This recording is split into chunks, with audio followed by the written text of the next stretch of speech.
Bem, antes que a gente tente interpretar esses versículos, eu quero introduzir essa mensagem da seguinte forma. Nós temos momentos e momentos, né? Todos nós temos momentos e momentos. Porque nós temos a nossa razão, mas também temos a nossa emoção. Se fôssemos só razão, praticamente a gente manteria sempre o mesmo pensamento, estaria sempre igual. Mas como nós temos nosso lado emoção, então ele altera e é baseado no que acontece ao nosso redor no dia a dia. Então aí a gente vai mudando o nosso estado emocional conforme as coisas. Amém? Certo? Então se acontece uma coisa boa, o que acontece no nosso emocional? A gente se alegra, né? O emocional fica feliz. Então a gente solta a felicidade, a alegria, né, em nossa vida, e transmitimos isso para as pessoas. Se acontece uma coisa ruim, a gente, logicamente, que se reage de uma forma triste, né, chateado e tal. Então, por isso que eu falo, tudo depende dos fatores externos, vamos dizer assim, o nosso lado emocional. O racional não, se a gente ficasse preso no racional, aconteça o que acontecer, você está na razão, né? Razão não muda, razão é uma só, certo? É igual a lógica, lógica é lógica. 2 mais 2 é 4,5, é isso? Não é? 4,1, não é? É 4, né? Então, não muda, né? É imutável. Agora, a emoção não tem essa, né? A emoção é momento, é situação.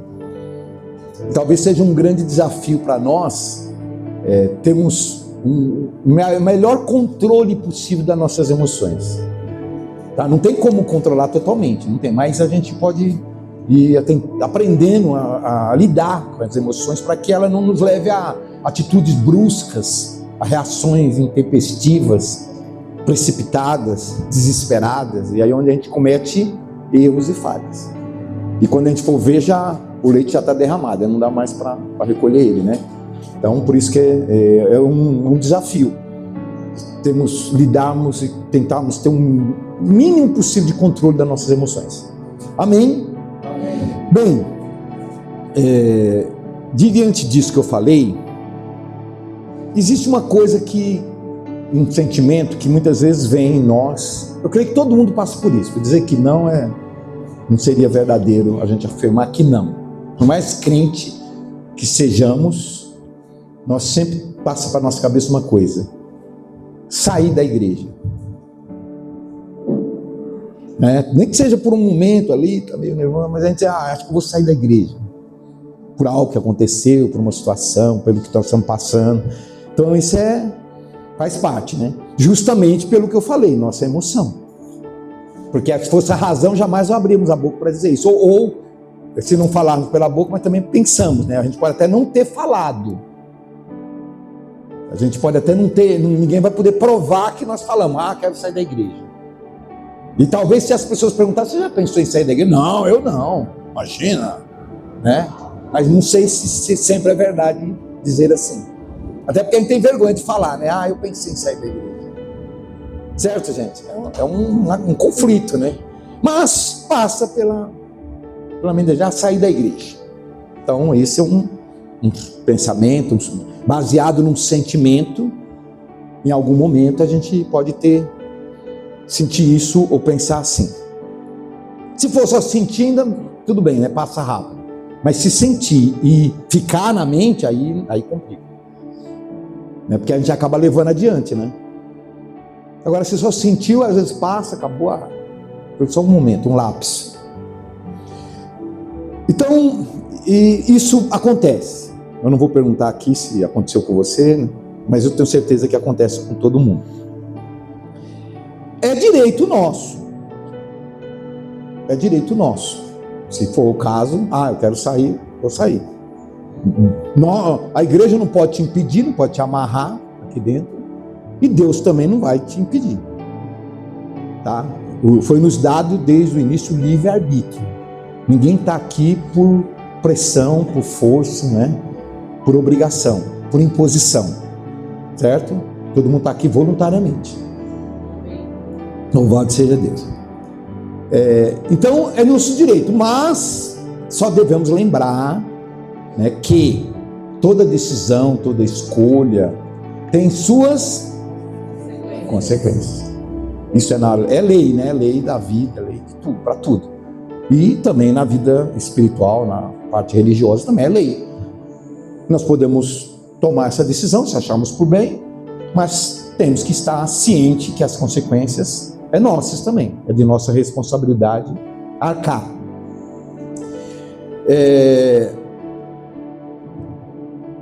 Muitas vezes a gente nem chega a esse ponto.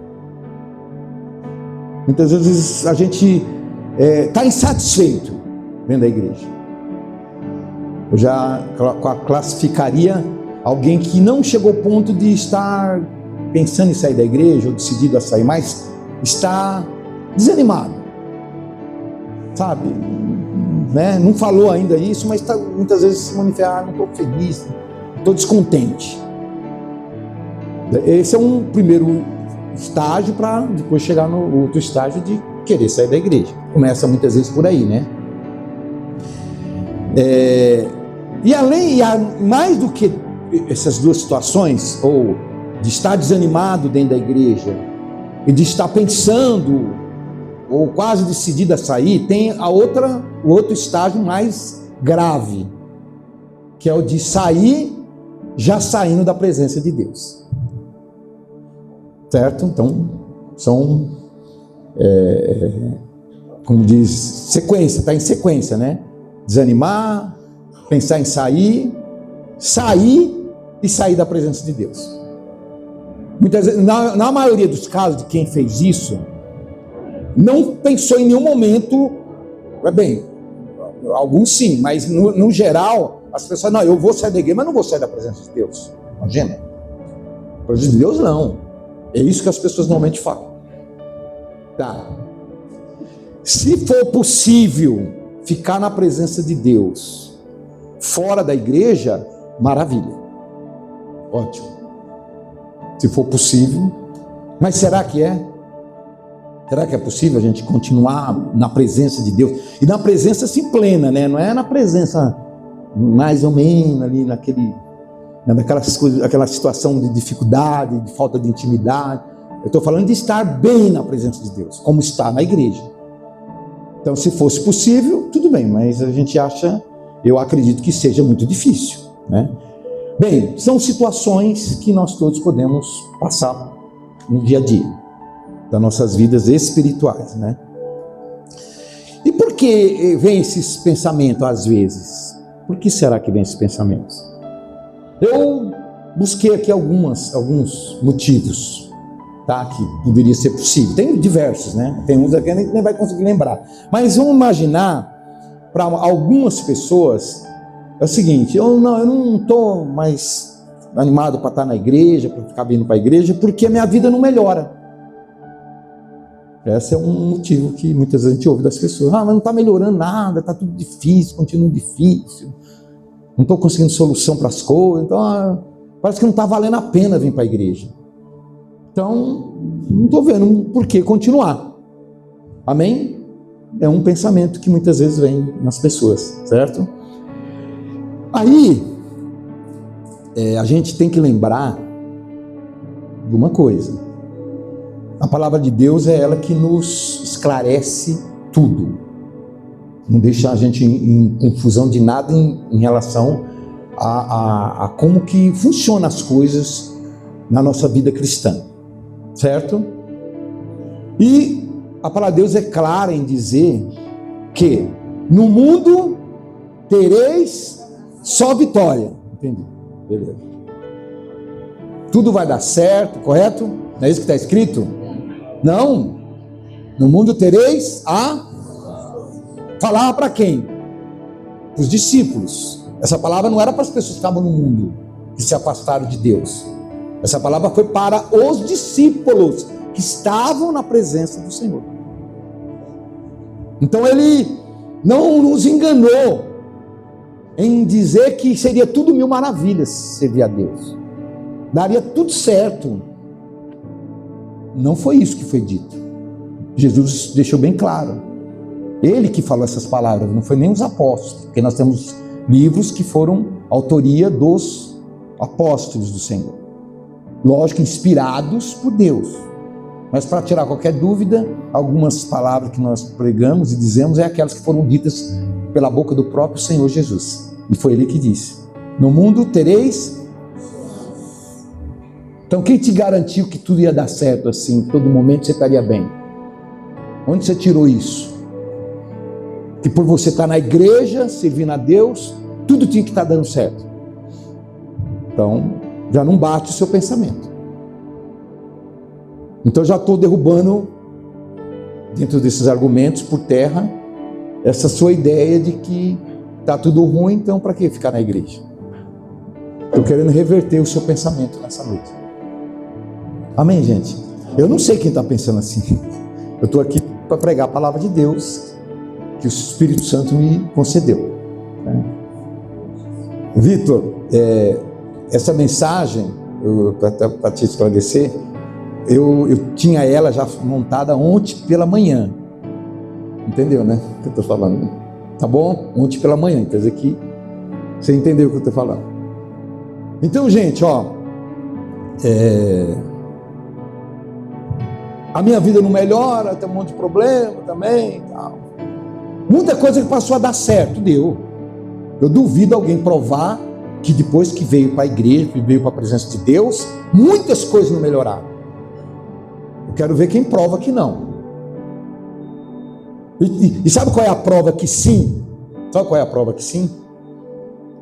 Eu posso provar que sim, que a sua vida hoje está difícil, está tudo ruim, difícil, eu não sei se eu fico. Você está pensando assim, não está? Então vamos lá. Mas você não pode provar que desde que você veio, tudo ficou ruim desde o início. Não. Muita coisa melhorou. E vou provar para você por que melhorou. Sabe por que melhorou? Eu posso garantir isso sem te perguntar, sem ter que exigir que você a confesse, que você assuma. Sabe por quê? Porque você continua ouvindo. Dá uma salva de palmas agora do Senhor.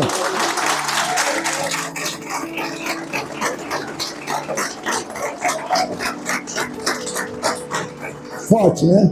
Um argumento forte, né? A própria pessoa provou porque senão ela não continuava vindo. Mas aqui aconteceu muitas coisas boas. Ela foi, opa, está acontecendo, está melhorando.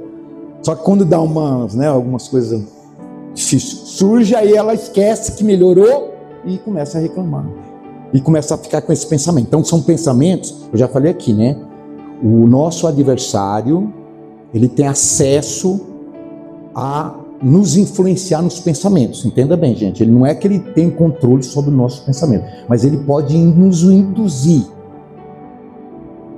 Entendeu? Fazer você lançar pensamento na sua mente. É isso que ele faz. Eu sempre disse aqui, o diabo não tem poder para usar a sua própria força, o seu poder para fazer destruição. Você já viu alguma destruição e que foi descoberto que o autor dessa destruição foi o diabo? Você já viu no jornal, na televisão, olha, destruiu tal, o diabo estava lá e todo mundo viu ele, tem prova, tem testemunha. Viram isso? Alguém assassinou alguém, olha, o diabo que pegou a arma, matou a pessoa. Você já viu isso? Então o diabo não tem poder próprio para fazer nada. Quem faz a ação de quem? Do homem. Agora é o homem que veio para matar, roubar e destruir? Quem veio? Diabo. Então, onde que ele entra aí? Indução da mente do homem. Muito claro, né? Não tem o que discutir. Ele vai influenciando, vai tendo um controle psicológico de uma pessoa, começa lá do zero e vai crescendo. Tanto que tem momentos que ele tem total controle da vida da pessoa. A pessoa só age em conformidade com a vontade dele.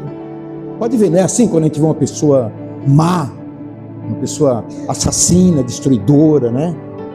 Ela já está tomada, porque ela já não tem mais aqueles sentimentos naturais que Deus deu a ela como criatura. ela já perdeu. Agora ela está totalmente sob controle do mal. Até o sentimento dela já é ruim, é mal. É de ódio, de mágoa, querer ver a destruição. Ela passa já até a ter prazer. Olha que coisa terrível, gente. Sendo que toda criatura foi feita à imagem e semelhança de Deus. Ninguém nasceu assim. Ninguém. Mas a pessoa vai sendo transformada, né? A mente vai sendo cauterizada pelo mal durante a vida. Por isso que nós não chegamos a ser tudo isso, mas todo mundo aqui que estava antes de vir para a igreja vai lembrar que fez muita coisa errada, hein? E hoje fica até falando, nossa, como era ruim. Olha, eu era um cara, eu era uma mulher que só misericórdia, hein? Não sei como eu me aguentei, não sei como as pessoas me aguentaram. Estou errado, gente. Eu posso dizer da minha vida. Eu era um perdido mesmo.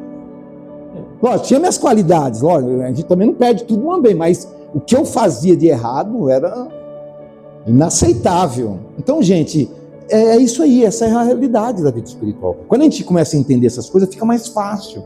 Até para a gente se proteger disso, né? Se resguardar disso, e falar, opa, peraí, não posso viver mais dessa maneira não, preciso buscar solução para mim, né?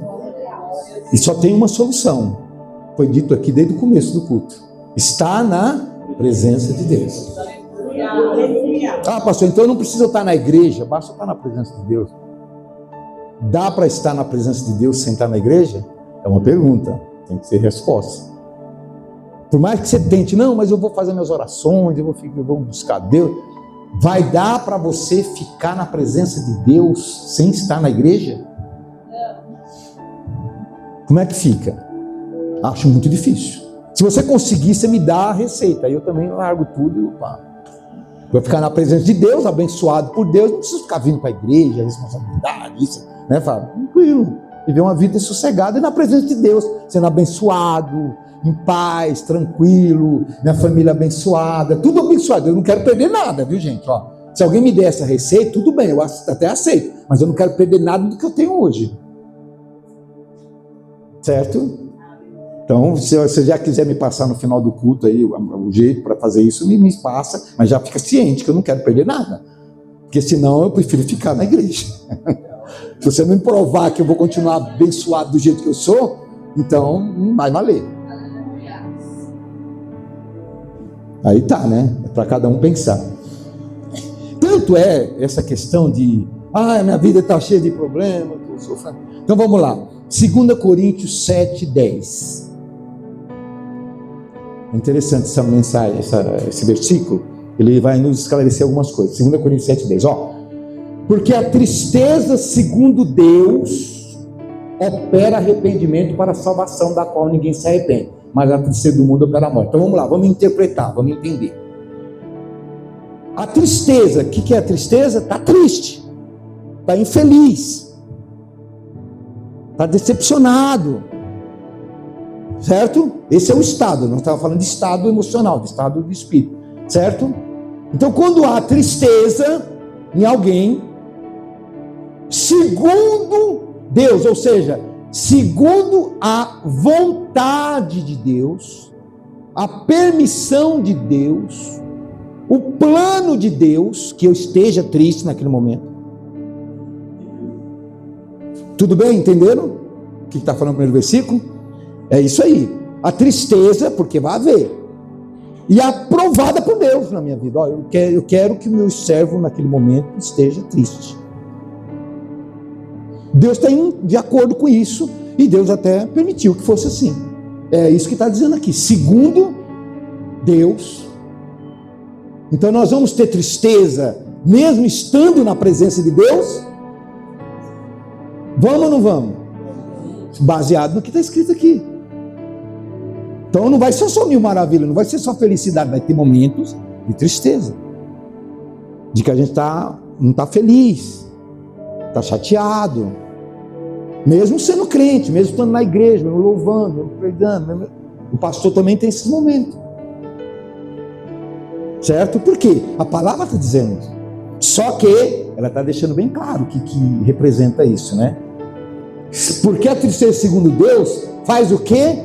Opera A tristeza que Deus permite na vida da pessoa, ela não vem à toa. Ela não é aleatória, sem fim nenhum, sem objetivo, sem trazer resultados, sem produzir bênçãos. O que ela faz? Ela opera, né? Ela age na nossa vida, arrependimento para a salvação. Ou seja, quando a gente está num certo sofrimento, nas lutas, a gente está pensando na vida, vendo que nós não somos nada, que nós somos pecador, que nós somos falhos e que a gente precisa melhorar. E quando a gente está muito bem, a gente se sente a pessoa, né, o soberbo, presunçoso, acha que tem autoridade para tudo, não se enxerga, né, como alguém que tem defeito, que tem erro, que tem falhas. Quanto mais as coisas estão dando certo, menos a gente olha os nossos erros. Parece que nós estamos fazendo tudo tão perfeito que está dando tudo certo. E aí a gente entra no erro, né? Porque não é bem assim. Por isso que Deus permite que a gente tenha momentos de queda, de tristeza, para que a gente reconheça que nós somos pecadores, nós somos falhos. Apesar de sermos crentes, apesar de sermos abençoados, nós somos falhos ainda. Somos pecadores. Então aí a gente entra no processo de arrependimento. Certo? É só assim que a gente reconhece, assume e se arrepende. E aí com arrependimento a gente está em caminho de alcançar o quê? A salvação.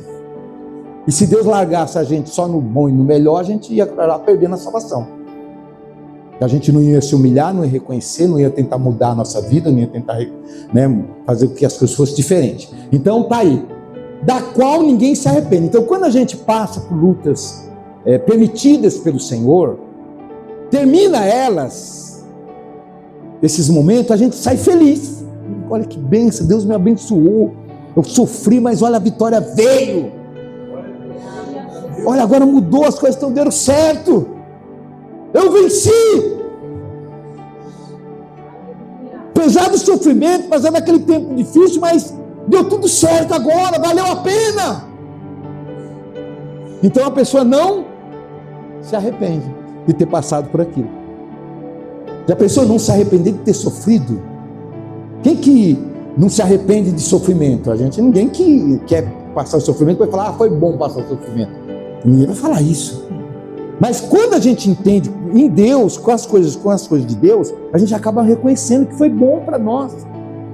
Inclusive traz resultados aquilo. Parece que a gente está melhor, sabe? A gente enxerga, fala, puxa, antes de eu passar por essa luta, eu era um cara um pouco diferente, eu não estava bem também como eu achava que eu estava.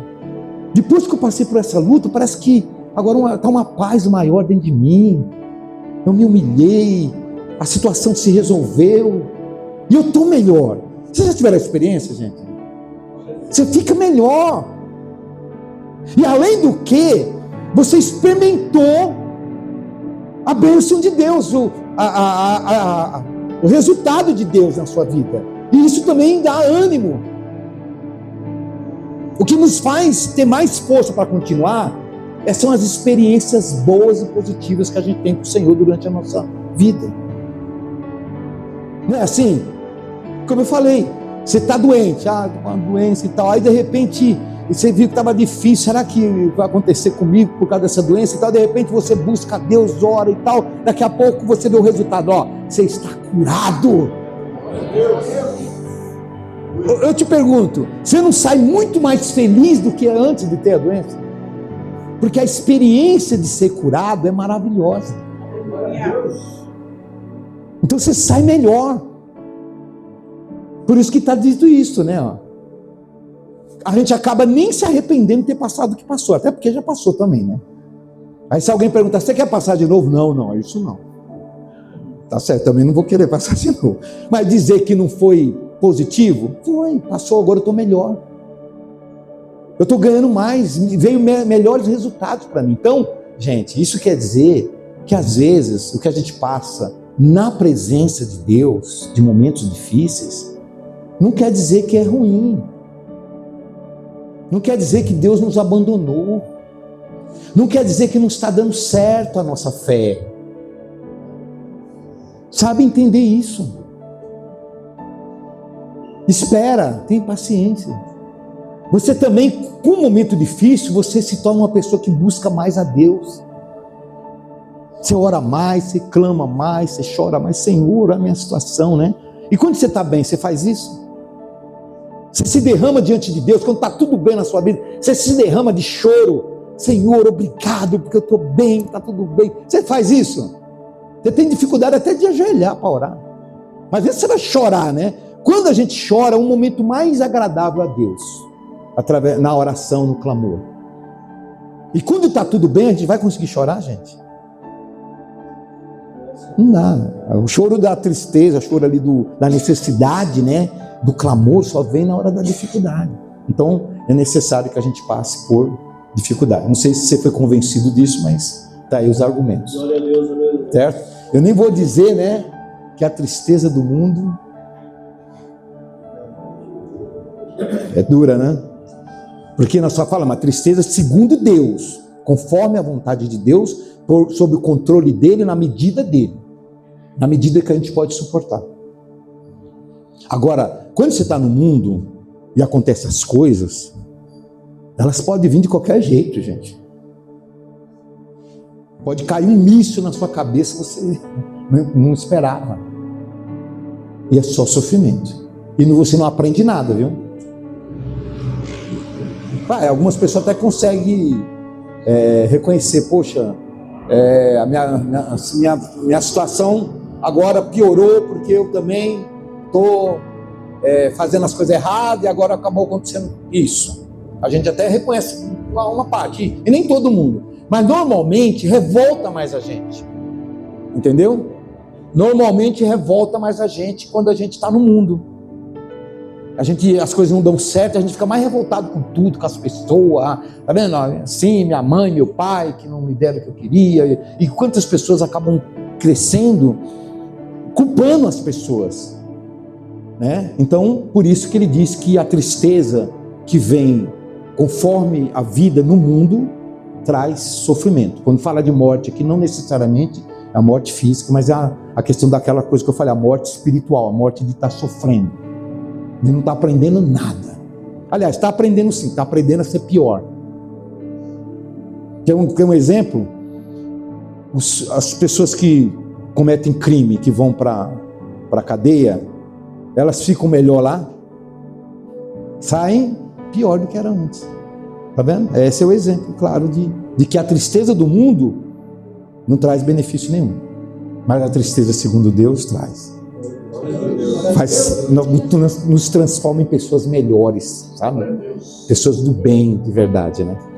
Então, se você queria sair da igreja, não estou falando que você está querendo sair, gente. Eu não sei quem que pega a palavra aí, mas se o Espírito Santo quis falar hoje, tem pessoas que precisavam ouvir isso. Talvez sirva só de alerta, não sei se você está. Eu não sei os teus pensamentos, mas Deus sabe. E foi lido o salmo aqui, né? Acho que o Luciano já sabia alguma coisa. Luciano, está sabendo alguma coisa aí, né, de alguém? Não? E dele sonda os nossos pensamentos, nosso coração. Então, o Espírito de Deus está sondando nossos corações, gente. Então, rebatido esse pensamento, você não pode sair da igreja porque as coisas não estão dando certo na sua vida nesse momento. É só um momento, é só uma fase que você está passando. Calma. Fala para o seu irmão, calma, irmão. Calma, relaxa. Fala, relaxa. Respira fundo. Fala, respira fundo para ele. Isso. Fique em oração. Fala para ele, fique em oração. Isso, fique em oração, calma. Certo? Tem outra situação, outro motivo que eu me inspirei aqui, não tenho tempo.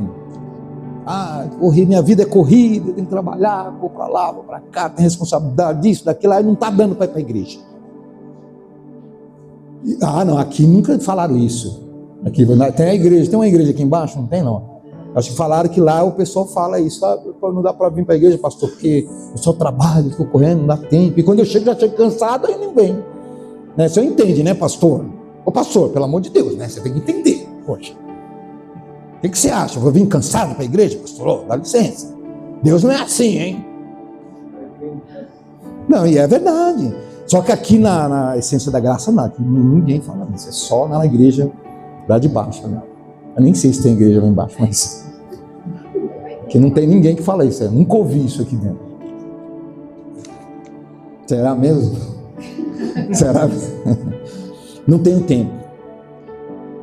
Gente, ó, só uma coisa, quando eu dou o estudo até o curso e entra a questão das leis de Deus, do batismo e tudo mais, uma das coisas que a gente ensina é que o sábado, dito lá como um dos mandamentos, guardar o sábado, não necessariamente hoje a gente interpreta como sábado da semana, já tem esse entendimento, senão a gente estaria todo sábado aí, cumprindo, mas não há necessidade. Sabe por quê? Porque a verdadeira interpretação do sábado é o tempo para o Senhor.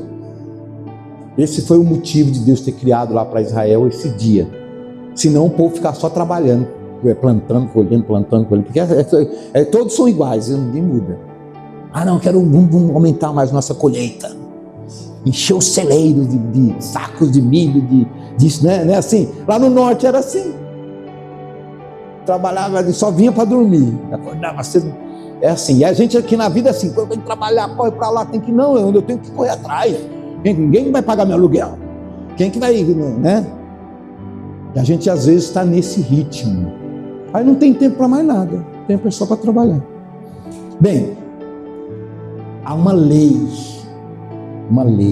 entre as 10 mais importantes que Deus deu, que são as leis universais, os 10 mandamentos, guardar o sábado do Senhor. E nós entendemos que é tempo para Deus, que não precisa ser exclusivamente num dia só, mas todos os dias, se for possível.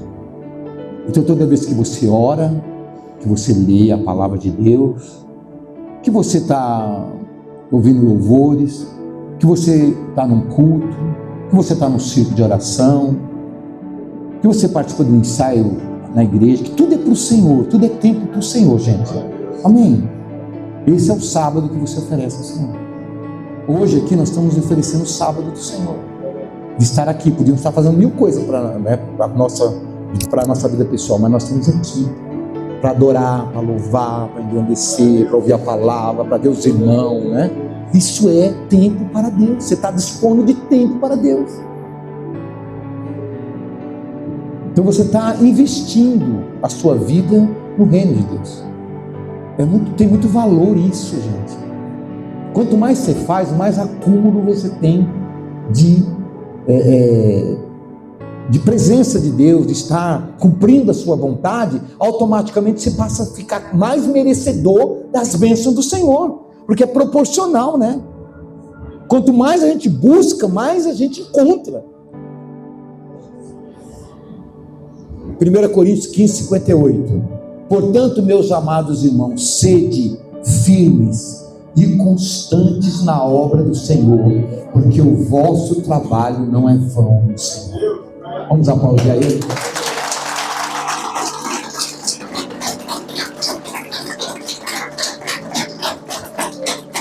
É vão o que você está fazendo?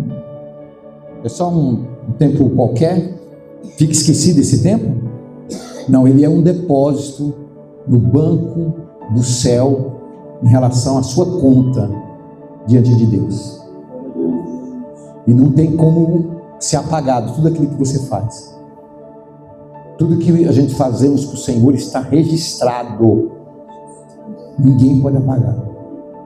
E vai acumulando bênçãos na sua vida. Bênçãos e bênçãos e bênçãos e bênçãos e bênçãos. Certo? É igual fazer depósito bancário, né? Você vai lá, você abre uma conta. Antigamente fazia muito isso. Abria uma conta poupança e todo mês lá deposita um pouquinho no outro mês, no outro 13º, férias, seu benefício. E lá daqui a pouco daqui a um tempo a pessoa chega lá, tem aquele valorzinho legal, né? Já dá para dar entrada num terreno, numa casa. É mais ou menos por aí. Tanto que para quem fica trabalhando muito e deixa... Trabalhar é bom, viu, gente? É saudável, é digno, mas nunca deixando Deus de lado, sabe? Tudo é importante, mas nunca deixando Deus de lado, só isso. Salmo 127, versículo 1 e 2, nos fala um pouco assim, nos dá a entender assim, um pouco do que representa, queremos fazer da nossa vida da nossa forma, desenvolver a nossa vida da nossa forma. Ó, se o Senhor não edificar a casa, em vão trabalham os que edificam. Se o Senhor não guardar a cidade, em vão vigia a sentinela. Então aqui está dizendo, quando fala da casa no sentido espiritual, aqui seria a nossa vida, viu? Então quem está querendo construir sua vida, desenvolver sua vida, crescer, então olha, se o Senhor não estiver edificando, você está lá junto com Deus, mas Deus tem que estar presente na construção da sua vida. Pode guardar isso em todas as áreas, viu? Não importa, não é só financeira, de pessoa, de caráter, família, casamento, sentimento, tudo.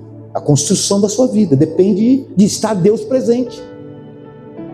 Você não pode descartar Deus, descartar as coisas de Deus, senão não vai dar certo. Olha, por quê? Está escrito aqui, ó, em vão trabalha a pessoa que faz isso. Eu cheguei a essa conclusão. Eu trabalhava, estudava e tal, e nada, ia tudo, daqui a pouco perdia tudo. Ficava rodando em círculo. Eu falei, o que está acontecendo? Eu me esforcei, eu me dediquei, eu fiz nada dá certo. Está explicado aqui. Não tinha Deus presente para garantir tudo aquilo que eu estava fazendo. Aquilo era perdido, né? Eu conquistava, mas depois saía assim, fugia das minhas mãos. Mas quando Deus está presente, está tudo bem guardadinho, protegido, né? Tanto que aqui ele fala, ó, se o Senhor não guardar a cidade, em vão vigia a sentinela. Então você querendo proteger suas coisas, e eu tenho que cuidar, é meu, eu preciso tomar conta, porque é isso. Você faz em vão também. Se Deus não estiver guardando para você, já era. Você tem que permitir, Senhor, toma conta das minhas coisas, dos meus bens, né, da minha conta bancária, da minha família, dos meus filhos. Sim, é isso que está dizendo aqui. Então, tempo, não tenho tempo para Deus. Acredito que você tenha também chegado à conclusão que essa justificativa não vale. Viu, gente? Esquece. Não vale. Tá? Não sei, aí pelo menos eu acho que os argumentos foram fortes. Espero que você raciocine dessa maneira, para que você fique mais firme ainda daqui por diante. Porque você fica se perguntando, por que minha vida não melhora? Por que não dá certo? Por que eu não alcanço meus objetivos? Não está explicado.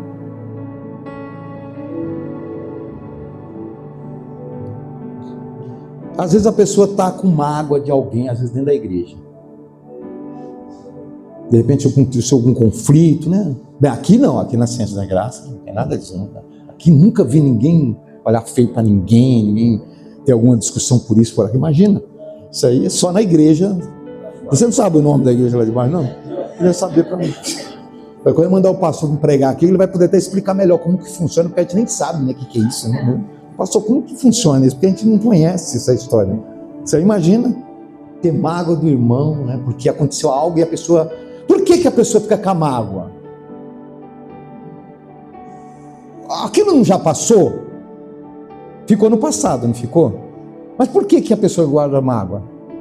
Porque ela não perdoou. E foi hoje, não sei se foi a música que cantou o Salmo... em outras palavras foi dito aqui, louvor dos irmãos, né? Tá vendo? Como é que é? Cadê o David? Não podia falar. Como é que é essa parte? Como eu perdoo essa parte aqui. Se eu não perdoo, como que Deus vai me perdoar? É isso que está escrito. Os irmãos lembram, né? Porque a gente vai perder tempo. Não é assim que está a frase? Se achar, pode até colocar. Tá lá, bateu aqui, ó. Na hora eu falei, meu Deus, a pregação.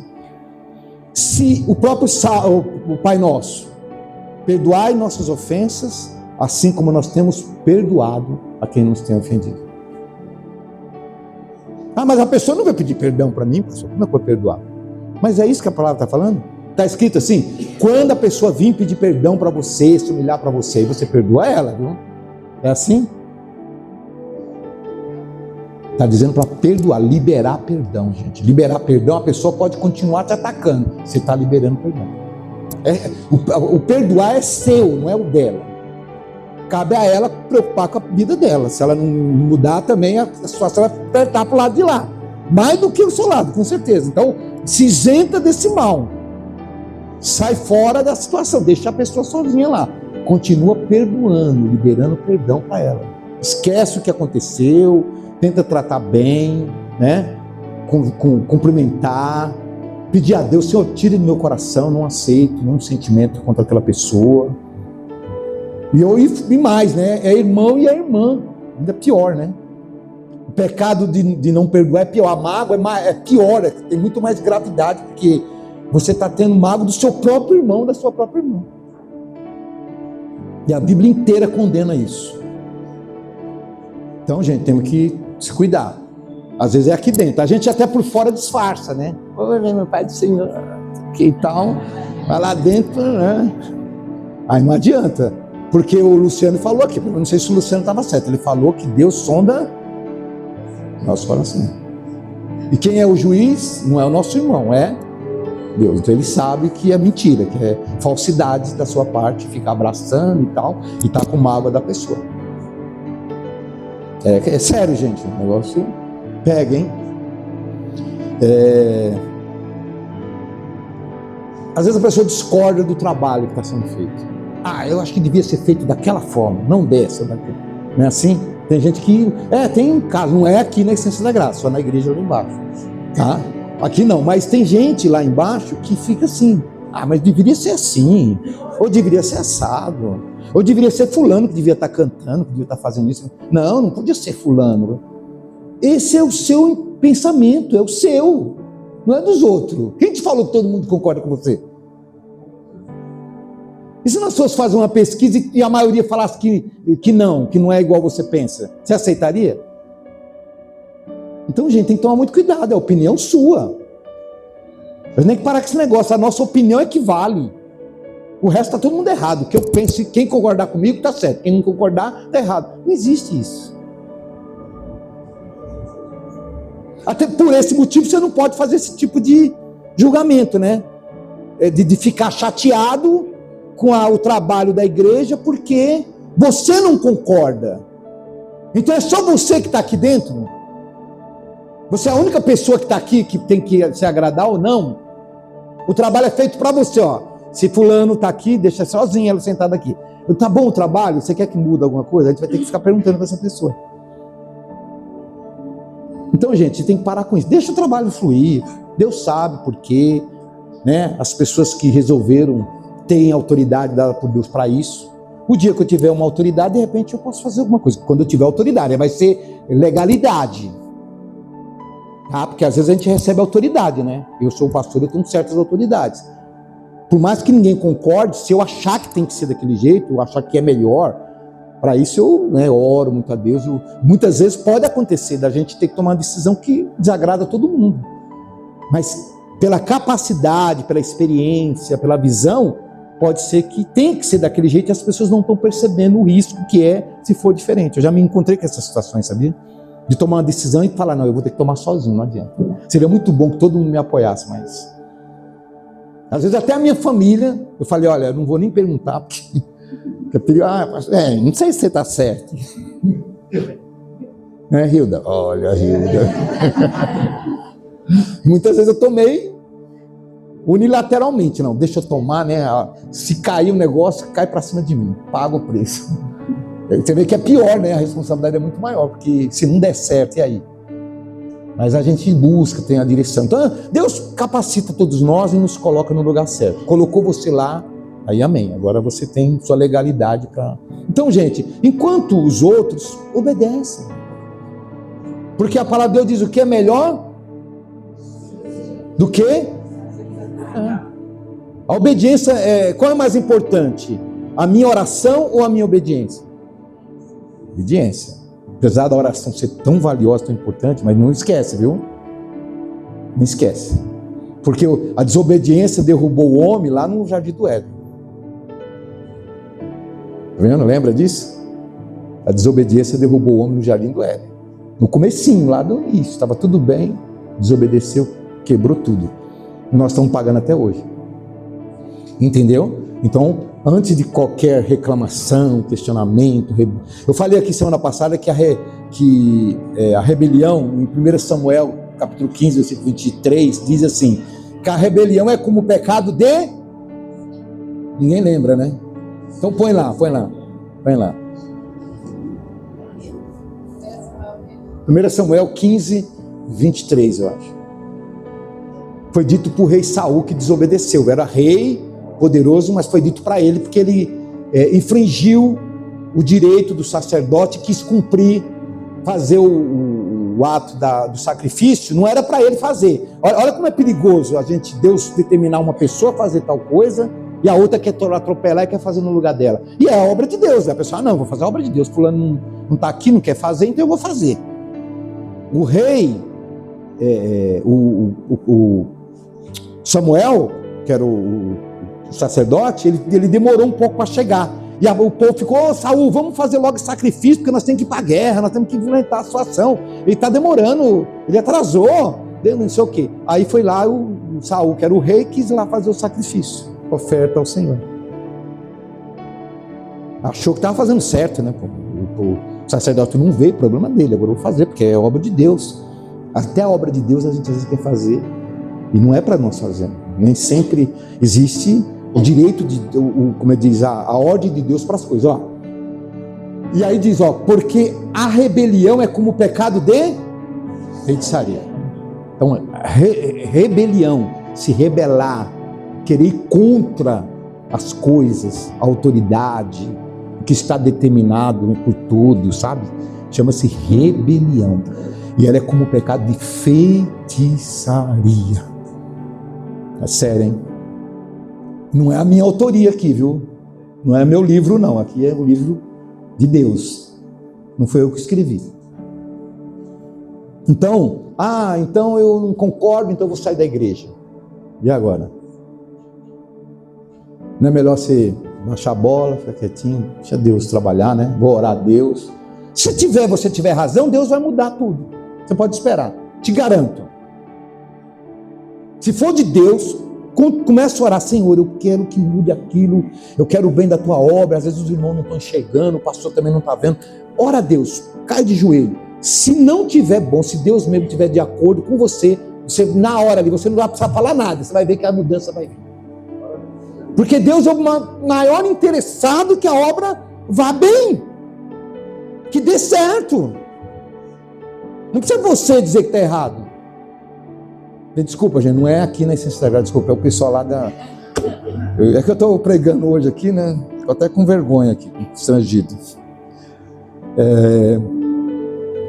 Não tem oportunidade. Bem, está dentro do mesmo pacote, tá? Deixa Deus te dar a oportunidade. Espera Deus te dar a oportunidade que Ele vai te dar. Também não é pecado falar, olha, irmão, eu queria muito louvar a Deus, né? Se o irmão tiver uma oportunidade para mim, mas se não tiver também, não vou ficar com raiva, não. Não tem perigo, não tem problema falar. Olha, irmão, eu também queria um dia pregar, se for possível. Não é pecado. Mas ficar com raiva, ficar com bronca, porque não teve oportunidade, porque não te chamaram, porque não sei o quê. Aí, gente, aí o negócio pega. Aí é meio que rebelião. Aí guarda no coração. Aí daqui a pouco estou muito animado na igreja. Eu só dá oportunidade para a família do pastor. Ninguém mais tem oportunidade para cantar, para louvar. Mas a minha família não é grande, minha família é todo mundo. Só dá oportunidade para a família do pastor mesmo, porque eu dou a oportunidade para todos os meus irmãos aqui, que é a minha família. Nas igrejas por aí é assim que funciona, viu? Normalmente a oportunidade para a família do pastor. Vou para uma igreja melhor, tem igreja por aí muito mais maior, mais bonita, cantores mais legal, tem, né, desenvolvida. Esse é um motivo também para muitas pessoas falar, vou sair da minha igreja, é muito pequenininha, pessoal muito humilde, eu quero aquelas músicas legais, aquela coisa, sabe, cheia de gente.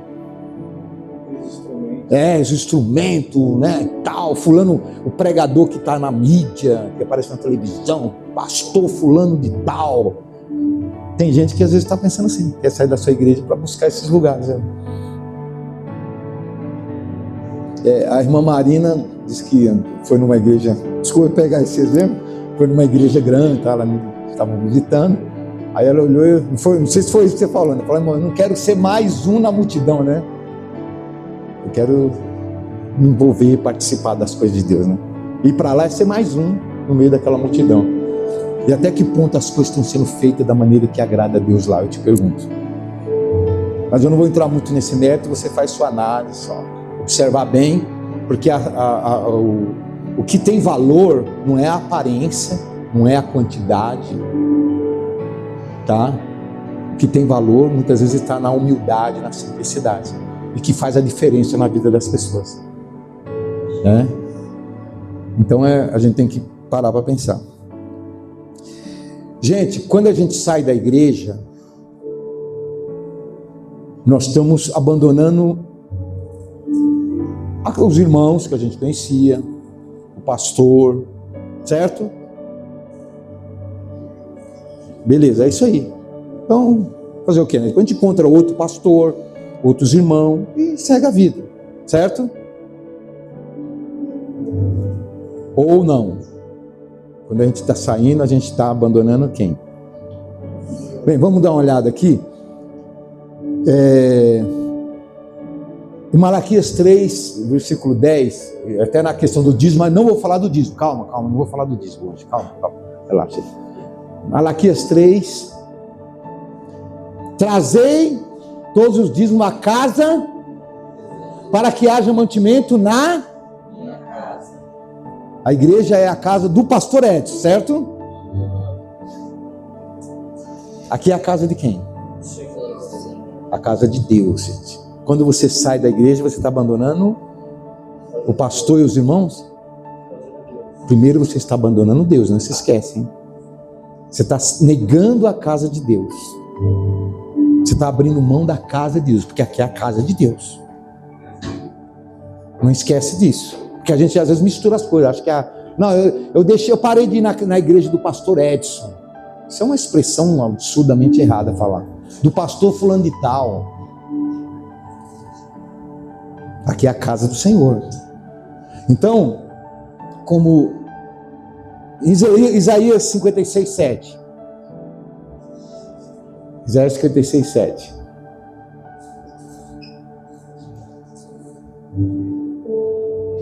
Num certo momento, né, o profeta Isaías sendo usado por Deus e dizendo: também os levarei ao meu santo monte e os festejarei na minha casa de oração.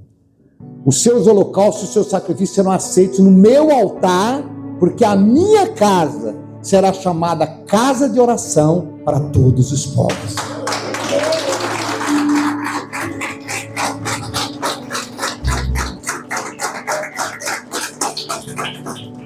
A casa de oração nossa é na nossa casa, não é isso? Não, a casa de oração começa aqui.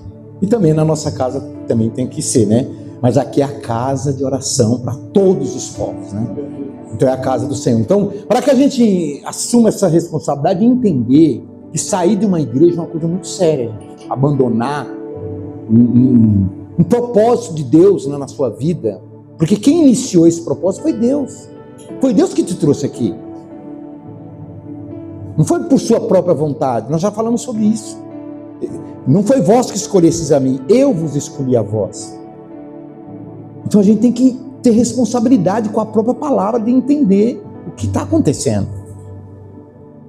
Então a casa do Senhor é aqui é a casa do Senhor, não é a casa do pastor Edson. Em Mateus 21, 12, 13 diz o quê? Mateus 21, 12 e 13.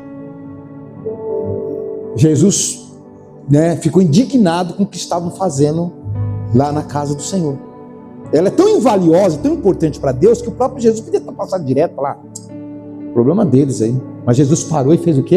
Entrou Jesus no templo de Deus e expulsou todos os que vendiam e compravam no templo. E derrubou as mesas dos cambistas e as cadeiras dos que vendiam pombas.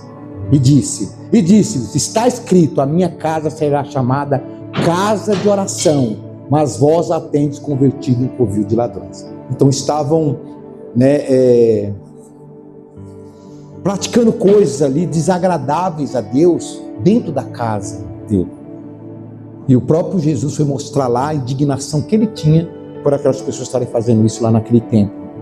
Porque ele valorizava aquele lugar, porque era a sua casa, a minha casa será chamada casa de oração. Então, antes que a gente saia da igreja, a gente pense dessa forma, a gente precisa lembrar de todas essas coisas, para que a gente não cometa um erro muito grave. Porque daí, gente, sair da igreja é um salto para sair da presença de Deus. Existem situações, para toda regra há exceção, né? Existem situações que a gente entende que são planos de Deus, que Deus trabalhou nesse sentido. Nós mesmos viemos de outra igreja, mas a gente sabe que tudo que aconteceu, né, foi diferente. Então existem as exceções. Eu não estou falando aqui das situações que ficam bem claras, né? Inclusive hoje a gente entende claramente que foi a vontade do Senhor que fosse assim. E está cada dia mais comprovado isso, ou não está? Então não há dúvida, não foi negligência nossa, não havia esse pensamento rondando o nosso coração, nem no meu. Eu nem imaginava que eu podia estar, um ano atrás eu nem sonhava, imagina se alguém falasse, falando, você está ficando louco. Ou passou daqui um ano, se viesse um profeta dizer, passou daqui um ano, o irmão vai estar em outro lugar, com outra igreja, com outro nome, eu ia falar, meu Senhor, que profeta que é você, cara? Sai de perto de mim. Está ficando louco?